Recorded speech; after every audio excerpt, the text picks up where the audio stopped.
This is your News Source Evening Bulletin for today, Wednesday, the 5th day of August in the year 2020. I'm Gordon Mosley. Here is what we're tracking tonight. 19 ministers of government took their oath of office before President Irfaan Ali this afternoon at the Artachunk Convention Center, promising to serve without fear or favor. Longtime executive of the People's Progressive Party, Zulfikar Mustafa, will be heading the agriculture portfolio as the new Minister of Agriculture. Pauline Sukai will return to head the Ministry of Amerindian Affairs, while Charles Ramson Jr. will serve as the Minister of Youth, Sport and Culture. Attorney Priya Manik-Chan will return to lead the Ministry of Education, while newcomer Hugh Todd will serve as the country's new Minister of Foreign Affairs. Dr. Frank Anthony will be serving in the Ministry of Health as the Minister, and Robeson Ben, who has been serving as an Election Commissioner, will now be the Minister of Home Affairs. The new Minister of Housing and Water is Colin Crowell, and he will be assisted by Susan Rodriguez, who will serve as the Minister within the Ministry of Housing and Water. Dr. Vinaya Prasad has been sworn in as the new Minister of Human Services and Social Security, while Joe Hamilton has taken over the portfolio of Minister of Labour. The new Minister of Local Government is Nigel Dharamlal, and he will be supported by NTN Channel 69 owner Anand Prasad, who will now serve as the Minister within the Ministry of Local Government. Vikram Bharat is the new Minister of Natural Resources, while Sonia Parag will serve as the Minister of Public Service. Bishop Juan Edgil will head the Public Works Ministry, and Deodat Indar will be the Minister within the Ministry of Public Works. Former Magistrate Onish Waldron is the new Minister of Tourism, Industry and Commerce, and Kwame McCoy will serve as the Minister within the Office of the Prime Minister. In remarks after the oath of office was administered to the new members of Cabinet, President Irfaan Ali said they will be held accountable, not just by him, but also by all the people of Guyana. Today, we have seen a very important event, one in which we have sworn in ministers to function in various ministries who will be responsible for the execution of the programs of our government. These ministers will be held accountable not only by the executive, the parliament, but more importantly, by the people of this country. I expect that this team will be results-oriented, that this team will work in an efficient and transparent manner. The president said he has put together a dynamic team that he believes will bring the right amount of knowledge needed to get the country going. The multifaceted nature of the skill set that comprise the team is what I believe Guyana requires in ensuring we fulfill the aspirations of all the people of this country. A Minister of Finance is still to be announced. The president said a number of other key appointments will be made in the coming days. More news coming up in just a moment. Tired of long lines? Register with MyGTT at mygtt.co.gy. That's mygtt.co.gy to view and pay your bills from anywhere. Enter to win an Amazon gift card worth $25 or a bounty voucher worth 5,000 Guyana dollars when you sign up today. GTT, do more.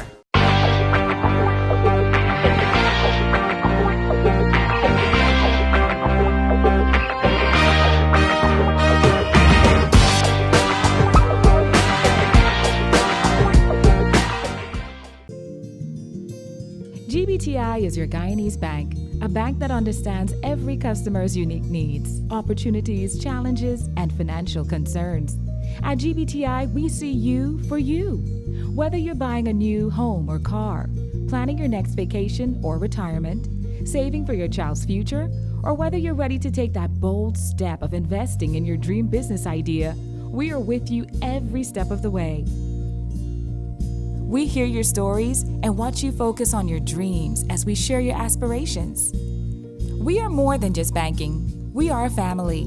We are part of your community. Our commitment extends way beyond the walls of our branches and is demonstrated every day in the opportunities we provide to our individual and business customers. the support, time, and commitment we give back to communities across Guyana to help improve the lives of our Guyanese families. Because we see Guyana through your eyes. The following is an important message from the Ministry of Public Health. You can prevent the spread of the COVID-19 virus. If you have the following symptoms: coughing, fever, or difficulty breathing, please stay home. If you don't have these symptoms, then practice social distancing. Avoid crowds. When in a group, keep a distance of at least 3 feet between yourself and other persons. Please wash your hands with soap regularly or use hand sanitizers. The Ministry of Public Health has a hotline to provide information on the coronavirus.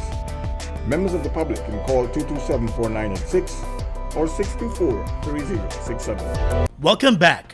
As the number of COVID-19 cases in Guyana continues to climb steadily, new Minister of Health Dr. Frank Anthony has indicated that he is surprised at a situation that he has found with regards to the management of the response to the virus in Guyana. Dr. Anthony, who is a medical doctor, told News Source today that the entire management of the response will have to be redone as the existing system cannot work. What we have is literally a calamity. And in the very near future, we have to do a number of things. So we have done this rapid assessment and we have advised the President. So very shortly, the President would be making some measures known as to how we move forward, and that I expect would be very shortly. The health minister explained that his rapid assessment of the situation has found insufficient testing, a lack of personal protective equipment, and too many units for the management of the response. I was appalled by what we found in the management of the COVID response. What we found is that there are different tiers of management that was very dysfunctional. There's a lack of personal protection equipment for frontline workers. Adequate testing is not being done. In the past week alone, Guyana has recorded more than 100 new cases of COVID-19, with the majority of those cases in the hinterland communities in regions 9, 7, and 8. Dr. Anthony said the government will also have to move swiftly to procure additional equipment for testing, as the equipment currently being used is outdated and inadequate. We'll have to move very quickly to procure those types of machines so that we can lift the capacity of the National Reference Lab. So we are looking at probably upgrading that capacity to be able to do about 300 tests per day, and to source the types of kits and so forth to ensure that that happens. Thanks a lot. Guyana's first COVID-19 case was recorded back in March. Turning now to the education sector, schools in Guyana have been closed since March following the outbreak of coronavirus in the country. There was a plan for schools to be reopened in September, but with cases rising steadily, that plan might be shelved. The new Minister of Education, Priya Manik-Chan, today said she has been paying close attention to the situation, and any decision to reopen schools will be dependent on safety for students and teachers being assured. Ms. Manik-Chan, who served as Education Minister under the last PPP civic government 2011-2015, said the pandemic has changed the way education is being administered, and therefore everything related to the pandemic and safety will have to be addressed. We're what would be ordinarily 3 weeks away from the opening of schools. Can we open those schools? If we do open them, how do we keep our children safe, our teachers safe, the families of children and teachers safe? Those are some of the burning questions we'll have to answer very, very quickly, very shortly. Of course, we'll be using science and medicine and statistics as well as best practices across the world, stuff that has worked, and making sure that we apply it to our local circumstances before we make decisions. It's an important decision that has to be made.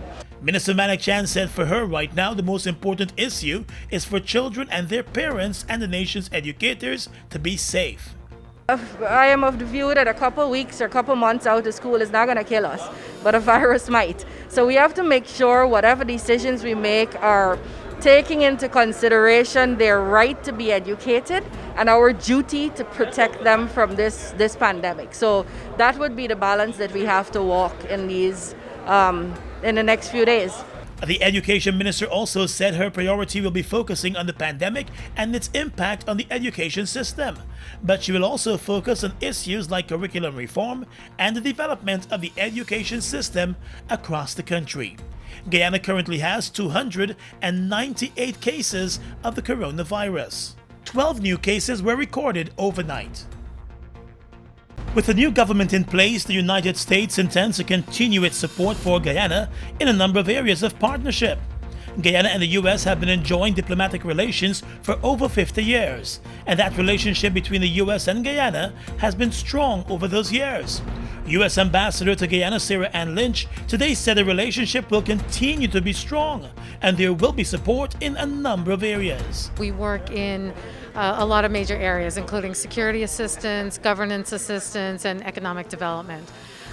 So I've already met with the president about deepening our ties in all of those areas, and we're looking at existing programs, building on those, but also exploring new areas within those kind of three major areas. During the just concluded elections, the U.S. government, through its State Department, applied pressure on the last government as the wait for the final declaration prolonged for 5 months. Visa sanctions were even instituted against a number of still-to-be-named officials. The U.S. has extended its best wishes to the new president and his government. On the issue of the current coronavirus pandemic, Ambassador Lynch noted that more assistance will be offered to Guyana and the Caribbean. Yes, I know it is a global pandemic, of course, but yes, we have offered assistance both regionally and specifically here to Guyana, and we do hope to increase that assistance. We're looking at those efforts right now, and they would be in many areas, including providing materials, but also helping out on things like messaging and education and those fronts as well. The U.S. has already dispatched assistance to Guyana and a number of other Caribbean states, as the COVID-19 situation remains worrying. The U.S. has recorded the most COVID-19 cases and deaths in the world. Let's tell you now that Acting Police Commissioner Nigel Hoppy intends to rely more on community policing groups to assist the police force in the fight against crime and the enforcement of the COVID-19 measures and curfew. The acting commissioner has taken over the helm of the police force as the substantive commissioner has proceeded on pre-retirement leave. Speaking to news source this afternoon, the new top cop said the crime situation is being closely monitored, and he has been working with various stakeholders to address the problems. Currently, we're working with all the other stakeholders in ensuring that we bring crime down. As we speak, the force continues to ensure that we put strategic plans in place to suppress crime within every region. And so we as members of the Guyana Police Force will work in accordance with our strategic plan, which was rolled out in 2019 and should be concluded in 2021. Mr. Hoppy said he is well aware that the Guyana Police Force will have to depend on partnerships with civil society and other groupings to confront the crime problem. On the issue of the COVID-19 measures, the acting commissioner said the force will step up its enforcement. The Guyana Police Force is aware of individuals who have been breaching the COVID measures, and we are sustaining our enforcement activities in this regard. The Guyana Police Force has been coming under criticism for its weak enforcement of the curfew and other COVID-19 measures. Although there is an 8 p.m. to 6 a.m. curfew, over the past weeks there have been a number of late-night criminal incidents, including 2 shooting deaths and several fatal accidents. The Guyana National Bureau of Standards is this evening warning against unapproved dial scales that are being used by vendors and shopkeepers for trade. The GNBS in a statement said the warning comes at a time when consumers are making complaints to the Bureau regarding unjust weights for products that they have received during purchases from that type of scale. The GNBS said it intends to take a stronger stance to deal with malpractice in the marketplace so that consumers can get accurate weights and value for their money. The GNBS is advising that it does not verify the unapproved domestic dial scales because they were designed for domestic and household use only, and they do not measure solely using the metric units which is legally acceptable for trade in Guyana. The GNBS also said the weighing mechanism of those skills was not designed for continuous use and could be damaged easily when used in commercial businesses. Across the Region is coming up next. We give thanks for real. You spend all that money on your watch. How much time you spend with your son? So much money in the club. How much you spend with the ones you love? The simple things are your blessings. Cheese, please. Remember Tyrus Riley, this one we aim to please. The music will never ease. Cheese, please.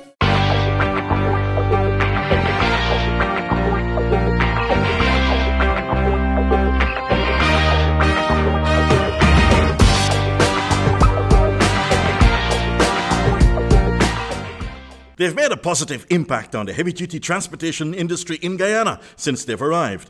Guyanese are amazed at their power, durability, efficiency, and superior handling capabilities. These are brand new trucks, manufactured in partnership with German, Italian, and French companies. They have a powerful reputation for operating under very adverse Guyanese conditions and come with full after-sales service and spare parts. They're the most sought-after trucks today, with over 500 units in Guyana, and they're available in over 100 countries, including South America and the Caribbean.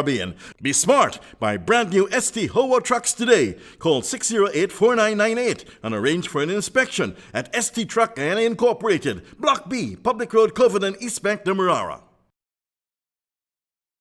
We are legions of men standing strong, but never too proud to stoop and help someone. We must send a clear signal to all.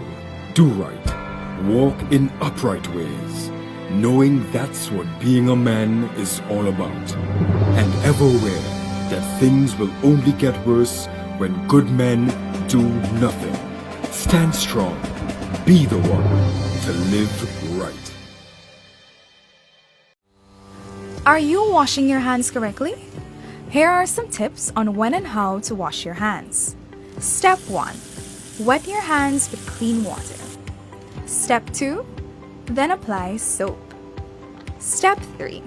For 10 to 15 seconds, lather your palms together. Always remember to pay attention to your fingers, especially your nails and tips. And don't forget the back and between of your fingers. Step 4. Rinse hands with clean water for about 20 seconds. Step 5. Dry hands with a clean paper towel or tissue. But when should you wash your hands? After using the toilet, before and after eating, preparing or handling uncooked food, after playing with pets or caring for animals, after sneezing and coughing or blowing your nose, before and after changing babies or caring for others. Frequent hand washing or using a hand sanitizer with alcohol as an alternative will remove viruses and bacteria from your hands. A message from the Ministry of Public Health in collaboration with PAHO WHO. Across the region right now, Prime Minister of Trinidad and Tobago Dr. Keith Rowley has announced that as of tomorrow, schools will be closed again across Trinidad and Tobago. He said it has become necessary as children were exposed to COVID-19, with 9 children testing positive for the deadly virus. 4 of those children, according to the Prime Minister, were attending SEA preparation classes. 11 schools have been closed for further contact tracing. The SEA examination, however, would remain. The Prime Minister has asked that parents of the common entrance students assist in preparing the children for the examination. He said barring a disaster like an explosion in COVID-19 cases, the date for the exams will remain in Trinidad and Tobago. In Jamaica, the Jamaican public has been urged to desist from threatening the Supreme Court, which delivered a judgment on a controversial constitutional matter sparked by a 2018 decision to bar a girl from school because of her dreadlocked hair. The case of the then 5-year-old has triggered national outrage because hair in the black majority Northern Caribbean country has been a powerful symbol of identity that has stirred division across colors and classes. Anger has boiled over from the cauldron of public commentary, particularly on social media, apparently forcing the intervention of the Chief Justice. Photographs of the judges have been juxtaposed with threats and derogatory remarks on social media. The Chief Judge acknowledged that while the public might hold strong views on issues of justice, he condemns acts that sought to undermine the courts. And finally, at this time, international news. A number of Beirut port officials are being placed under house arrest pending an investigation into yesterday's explosion in Lebanon. The blast killed at least 135 people and injured more than 4,000 others. A 2-week state of emergency has started. The president said the blast was caused by over 2,700 tons of ammonium nitrate, which was stored unsafely in a warehouse. The customs chief said his agency called for the chemical to be removed, but that did not take place. Ammonium nitrate is used as a fertilizer in agriculture and also as an explosive. Opening an emergency cabinet meeting earlier today, the president said no words can describe the horror that has hit Beirut, turning it into a disaster-stricken city. And that's your News Source Evening Bulletin for tonight. I'm Gordon Mosley reporting.